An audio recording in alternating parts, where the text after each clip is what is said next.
എന്നാ എന്നെ ഇത്ര ആലോചന? ഓ എന്നാ പറയാനാ, ഒരു കൂട്ടുകാരനെ വിളിച്ചതാ. എന്നോത്തിന്? ഇന്നലെ അവൻ വീട്ടുകാരൊക്കെ ആയിട്ട് ടൗണിലെ സ്വർണ്ണക്കട കയറുന്ന ഞാൻ കണ്ട്. അവരിപ്പോ സ്വർണ്ണക്കട കയറുന്നതിന് നിങ്ങൾക്ക് എന്നാ പ്രശ്നം? എൻ്റെ ഒരു 5000 രൂപ മേടിച്ച് 4 വർഷമായി. ഇത് വിളിച്ച ഫോൺ എടുക്കത്തില്ല. എനിക്കും ഇല്ല ആവശ്യങ്ങളൊക്കെ. അവരുടെ ആവശ്യങ്ങൾ നടക്കട്ടെ, സ്വർണത്തിന് വില ഇടിഞ്ഞിരിക്കുവല്ലേ, മേടിച്ച് വെക്കട്ടെന്നേ. ഈ കടം കൊടുത്ത പൈസ തന്നെ തിരിച്ചു കിട്ടുവാണെങ്കിൽ നമ്മുടെ കൂടെ 2 മാസത്തോളം സ്വസ്ഥമായിട്ട് പോയി. നിങ്ങളുടെ മറ്റേ ആ ഒരു ക്ലോസ് ഫ്രണ്ട് ഉണ്ടല്ലോ, പുള്ളി അത്യാവശ്യം നല്ലൊരു എമൗണ്ട് തരാനില്ലേ? ശരി, ഒന്ന് വിളിച്ചു നോക്കാം. വിളിക്ക്. നമ്മളിങ്ങനെ വിളിച്ചോണ്ടിരുന്നാലേ നമുക്ക് കിട്ടാനുള്ളത് കിട്ടുള്ളൂ.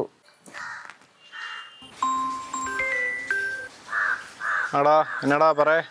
എടാ പിന്നെ ഞാൻ വിളിച്ചതേ, മടിക്കാതെ കാര്യം പറ. കട്ടത് മോഷ്ടിച്ചൊന്നുമല്ലോ, നമുക്ക് കിട്ടാനുള്ളതല്ലേ. എടാ പൈസയെ കുറേശ്ശെ തിരിച്ചു കടാ, നല്ല ടൈറ്റാ. നീ എന്ത് ദുരന്തമാടാ എങ്ങായി. നിന്റെ 2000 കുണുവാനല്ലേ ഉള്ളൂ, ഞാൻ സെറ്റായിക്കോളാം, നീ ഫോൺ വെച്ചേ. എടാ വെക്കല്ലേ എടാ പറ.